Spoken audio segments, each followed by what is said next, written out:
দেখো আজকে তোমাদের উচ্চ মাধ্যমিক যে রাষ্ট্রবিজ্ঞান রয়েছে, উচ্চ মাধ্যমিক অর্থাৎ দ্বাদশ শ্রেণী, তোমরা যারা ফাইনাল পরীক্ষা দিতে চলছো থার্ড সেমিস্টার, তো সেই থার্ড সেমিস্টারের জন্য দেখো রাষ্ট্রবিজ্ঞানের আজকে তোমাদের গুরুত্বপূর্ণ এমসিকিউ, তোমরা জানো প্রত্যেকবারই গুরুত্বপূর্ণ কতগুলো এমসিকিউ তোমাদের সামনে উত্তর সহ উপস্থাপন করছি।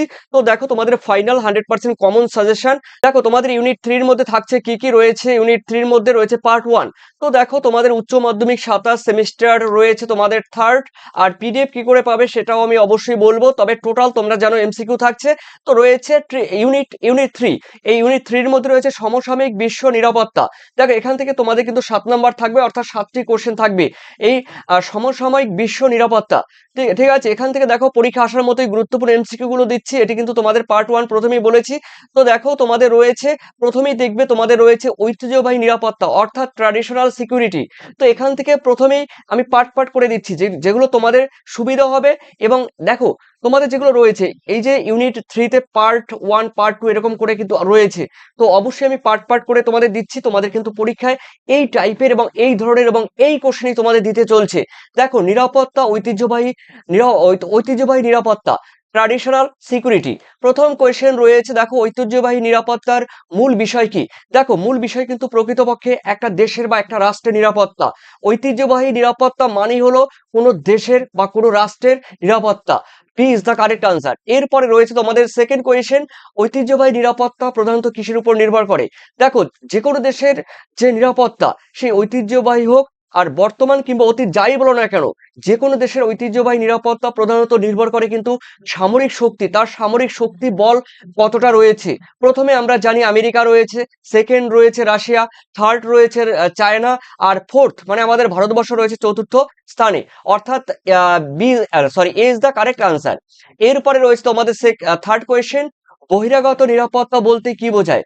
দেখো বহিরাগত নিরাপত্তা বলতে বিদেশ থেকে অর্থাৎ দেশের ভিতরে দেশের আমাদের দেশে যখন বহিঃশত্রু মানে বিদেশিরা যখন আমাদের দেশে আক্রমণ করে, ঠিক আছে, সেই বিদেশি আক্রমণ থেকে দেশকে সুরক্ষা, সেটাই হলো দেখো বহিরাগত নিরাপত্তা। অর্থাৎ তোমাদের রয়েছে B is the correct answer, রয়েছে বিদেশি আক্রমণ থেকে সুরক্ষা। এরপরে চলো তোমাদের রয়েছে আহ 4 নম্বর কোয়েশ্চেন, অভ্যন্তরীণ নিরাপত্তার সঙ্গে সম্পর্কিত। দেখো অভ্যন্তরীণ মানে দেশের মধ্যে অভ্যন্তরীণ নিরাপত্তা বলতে গৃহযুদ্ধ রয়েছে, আর বিচ্ছিন্নবাদী কিছু সংগঠন রয়েছে, যেমন আমাদের ভারতবর্ষে রয়েছে মণিপুর রয়েছে, ঠিক আছে, অসম রয়েছে। এরকম কিছু ভারতবর্ষে কিছু কিছু জায়গা, জম্মু কাশ্মীরে এতদিন ছিল এখন কিন্তু আর নেই। তো গৃহযুদ্ধ এবং বিচ্ছিন্নতাবাদ হলো কিন্তু অভ্যন্তরীণ নিরাপত্তার সঙ্গে সম্পর্কিত। এরপরে আমরা বলে দিচ্ছি, দেখো তোমাদের রয়েছে পাঁচে রয়েছে ঐতিহ্যবাহী নিরাপত্তার প্রধান লক্ষ্য কি।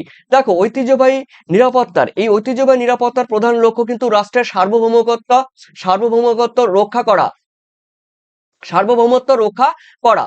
ওকে, এরপরে রয়েছে 6 নম্বরের কোয়েশ্চেন, রাষ্ট্রের সার্বভৌমত্ব বলতে কি বোঝায়। দেখো স্বাধীন ক্ষমতা, ঠিক আছে, অর্থাৎ B is the correct answer. এরপরে রয়েছে তোমাদের সাথে বলা হয়েছে কোনটি বহিরাগত নিরাপত্তার উদাহরণ, মানে একটা এক্সাম্পল চেয়েছে কোনটি বহিরাগত নিরাপত্তার উদাহরণ। এখানে কিন্তু রয়েছে, দেখো সীমান্ত আক্রমণ তোমরা জানো জম্মু কাশ্মীরে হতো, পাকিস্তান বারবার আমাদের জম্মু কাশ্মীরে কিন্তু অ্যাটাক করেছে, ঠিক আছে, বিশেষ করে জম্মু কাশ্মীর। তারপরে কিছুটা রয়েছে বাংলাদেশ সাধারণ, ঠিক আছে, তো মেইনলি কিন্তু জম্মু কাশ্মীরের পাকিস্তান, ঠিক আছে। এটা কিন্তু বহিরাগত নিরাপত্তার উদাহরণ কিন্তু সীমান্ত আক্রমণ।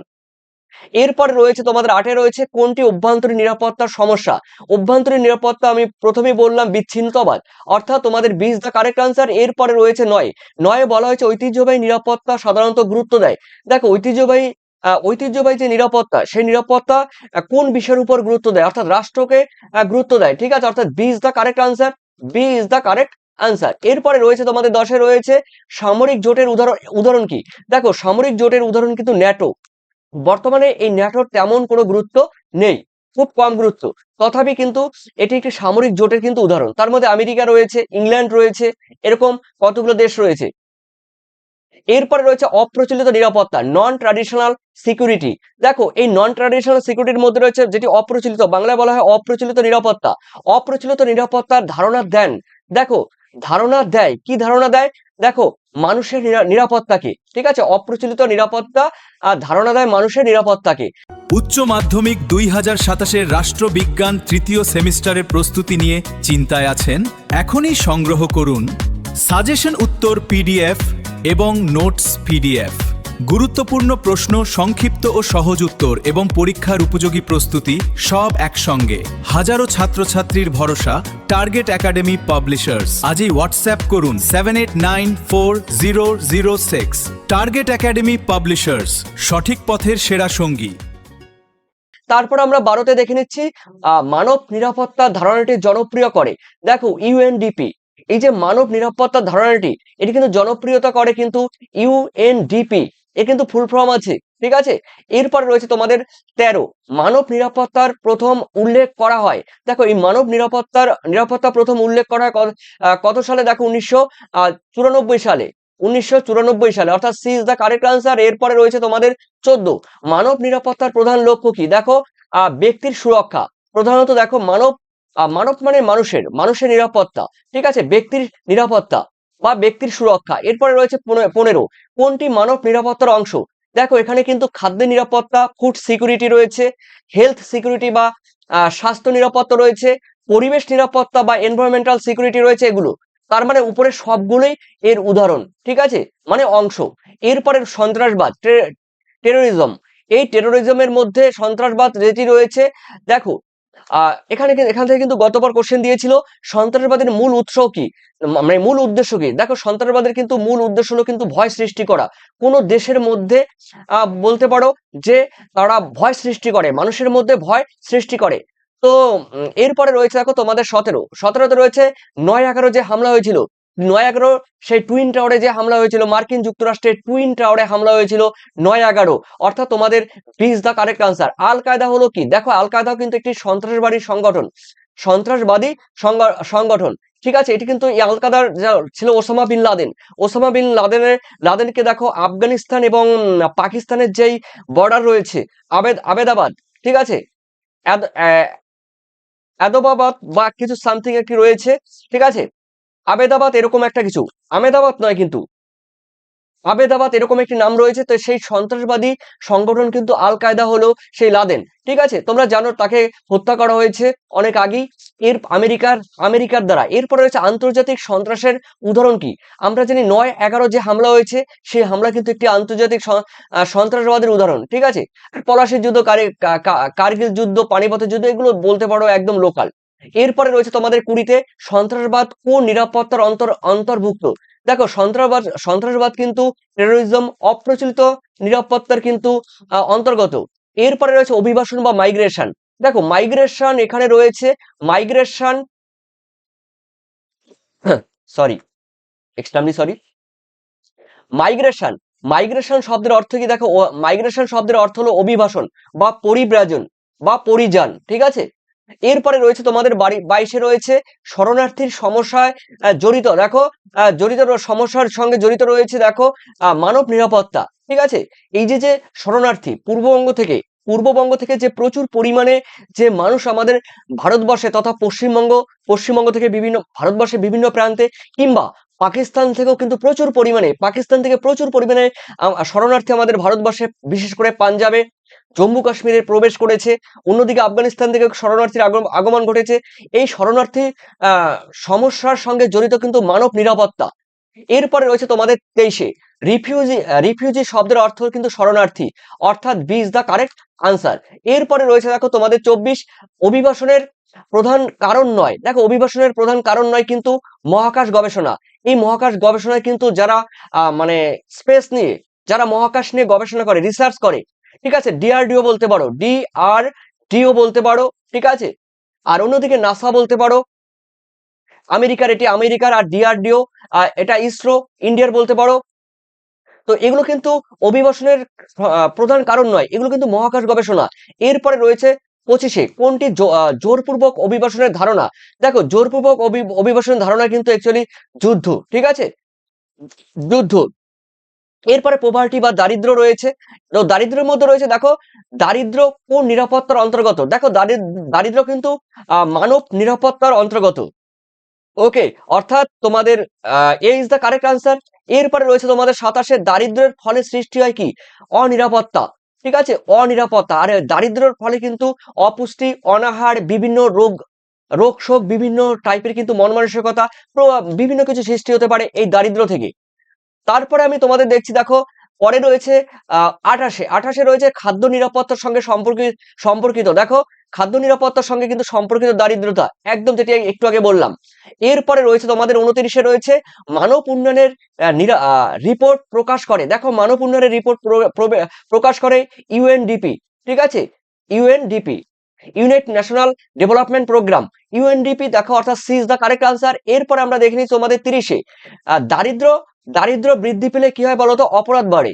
যখন মানুষের মধ্যে বা জনগণের মধ্যে দারিদ্র্যের প্রবণতা বৃদ্ধি পায়, ঠিক আছে, অপুষ্টি, অনাহার, তারপর টাকা পয়সার যখন অভাব হয়, তখন কিন্তু মানুষের মধ্যে অপরাধ প্রবণতা বেড়ে যায়। এরপরে রয়েছে প্যান্ডামিক বা মহামারী। দেখো এই প্যান্ডামিক শব্দের অর্থ হলো কিন্তু বিশ্বব্যাপী মহামারী, অর্থাৎ তোমাদের B is the correct answer. এরপরে রয়েছে কোভিড। দেখো রয়েছে 19। এই কোভিড 19 কি বলতো? একটি স্বাস্থ্য সংকট, অর্থাৎ তোমাদের B is the correct answer, একটি স্বাস্থ্য সংকট। এরপরে রয়েছে 33 রয়েছে হু। হু এর কাজ কি? দেখো স্বাস্থ্য রক্ষা করা। হু মানে ওয়ার্ল্ড হেলথ অর্গানাইজেশন, বিশ্ব স্বাস্থ্য সংস্থা মানে ওয়ার্ল্ড হেলথ অর্গানাইজেশন, যার প্রধান কাজ হলো স্বাস্থ্য রক্ষা করা। এরপরে 34 রয়েছে হু এর সদর দপ্তর কোথায়? দেখো জেনেভায়। ঠিক আছে, জেনেভায়, অর্থাৎ তোমাদের B is the correct answer. এরপরে রয়েছে তোমাদের 35 এইডস।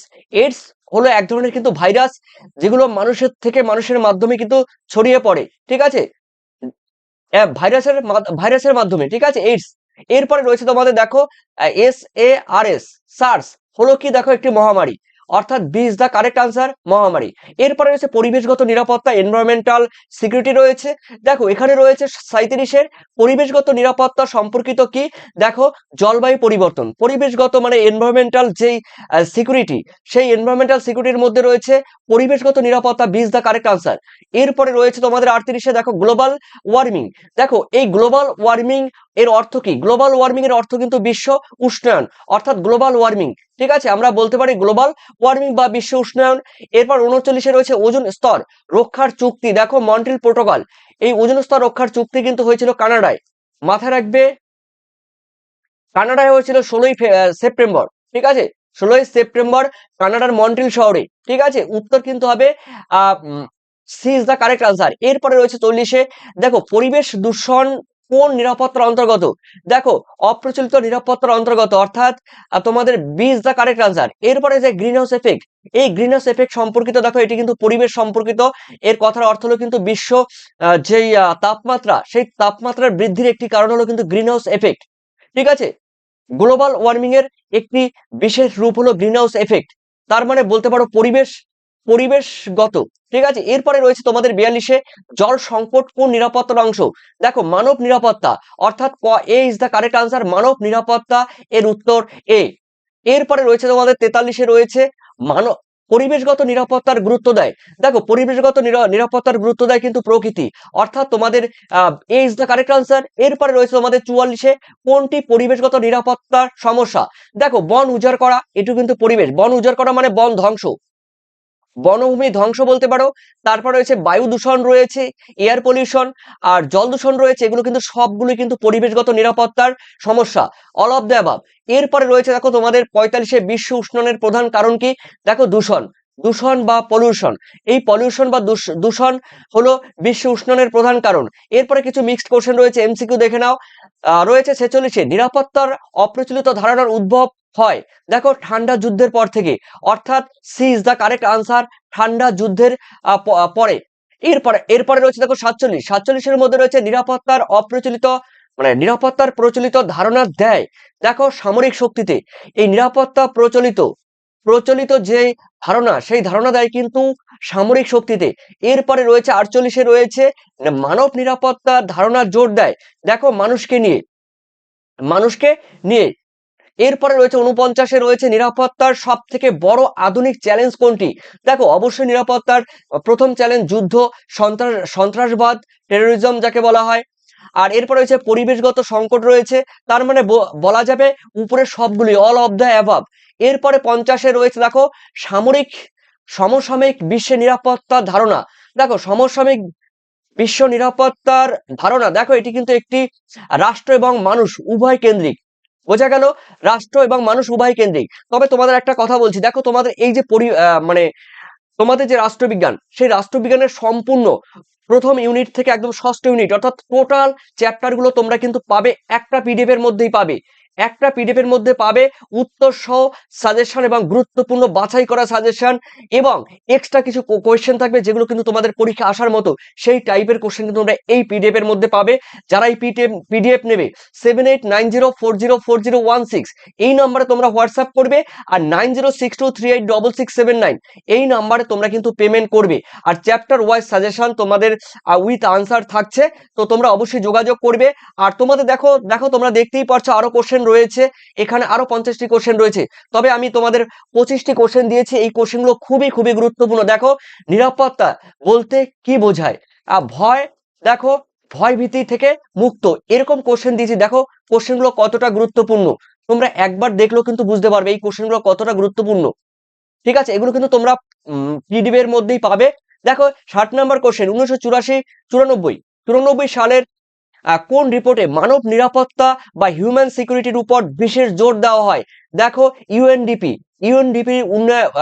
উন্নয়নের রিপোর্টে কিন্তু জোর দেওয়া হয়। তো এরকম তোমাদের কোশ্চেন থাকবে, উত্তর থাকবে, টেনশন করার কারণ নেই, টোটাল তোমরা কিন্তু পাবে। দেখো আর পরীক্ষার সময় তোমরা জানো এরকম কোশ্চেন থাকে, এই যে এরকম এরকম কোশ্চেন থাকে, বাম স্তম্ভের সঙ্গে তোমাদের ডান স্তম্ভ মিলাতে হবে, শূন্যস্থান থাকবে, তারপরে বাম স্তম্ভের সঙ্গে দেখো দেখতেই পাচ্ছ ডান স্তম্ভ তোমাদের মেলাতে হবে। এরকম কোশ্চেন যেগুলো যে কয়টি আসবে দেখো 5টির মতো দিয়েছি।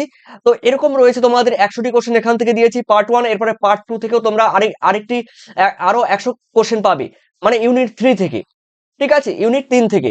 এরপরে দেখো পিডিএফ এর কথা বললাম তোমাদের, যারা নেবে অবশ্যই যোগাযোগ করবে, প্রথমে হোয়াটসঅ্যাপে যোগাযোগ করবে, এটা কিন্তু পেমেন্ট অপশন। আর অবশ্যই তোমাদের মূল্যবান কমেন্ট সেকশনে কিন্তু আমাকে জানিয়ে দিও। ধন্যবাদ তোমাদের সবাইকে। তোমাদের সামনের দিনগুলো ভালো হোক, পরীক্ষা যেন ভালো হয়।